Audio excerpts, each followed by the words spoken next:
That's the beauty of Starke cracking, because just the sheer power of the surface tension, it won't allow it there. You sit there and you're in your parking lot, you watch your car, and you're like, dang, what's that dude got on his car?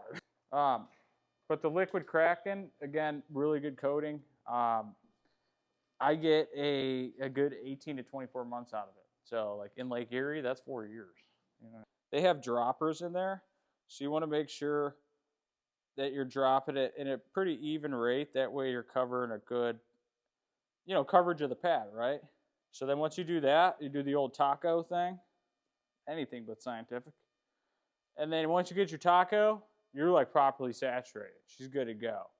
So now how long am I going to use this? I'm going to use it till it stops laying coating. We've already polished this boat and 45 minutes has went by, right? We've came through and used Starke Triple P prep polish, and you apply it. It's got a ceramic inside there as well. So as long as you do it within a 24-hour window and put this coating on, say we only have this time to work on this hull for this day, we're only going to polish this side of the hull. There's no sense in polishing the whole entire boat, allowing 24 hours to elapse and then having to repolish the boat. We're going to go vertically. You're doing like medium pressure, right? Light pressure. It's like really painting it on like a sponge. Super easy. And then you're going to the side. So we're all pretty familiar with checkers. And the high solvents and solids inside this product is really cool too, where it'll also show you like of how much it's going to bubble. So right here, we're just going to put a smiley face just because I don't want you guys out there like, we're going to mess it up, because you're not going to mess it up. On a car, you do a smiley face, that's going to be a high area, you're going to see that. On a boat, no. But again, so we're letting it sit there, and as you can see, we're going to come put the light on it, we're going to have you look at it, and really show you the sweating effect, we call it, right? The more it's doing that, it's telling the gel coat, hey, we're full, we don't want it anymore. Go ahead and remove it, right? And it's one of those things where when you go to remove coating, because it'll reject itself pretty fast, and it's not rejecting because it's bad, it's rejecting it because it's full. So it's telling you like, all right, surface is ready.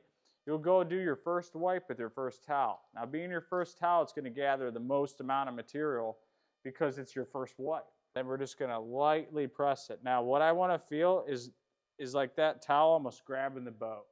I want to feel like it's like, not tacky, but I want to feel like there's resistance. So this first towel, going back in here. Second towel, I'm going to go ahead, put her in my 4s, and then I'm going to wipe it down. Now say we did leave that coating on the surface, this cracking is so forgiving, you can come back after 15 minutes and get it off.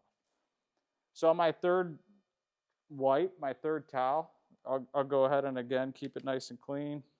My 4s. I would have nitrile gloves on, that way my oils wouldn't be entering the surface. And then I'm using my chase light, what I call it. I'm really moving this light around, and I'm using my wrist when I move it so I can grab any area if I do see one.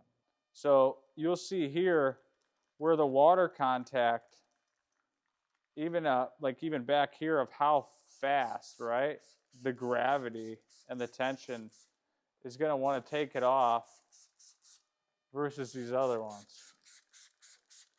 Now see how the water is standing there? See how it's racing here? That's the beauty of Starke cracking.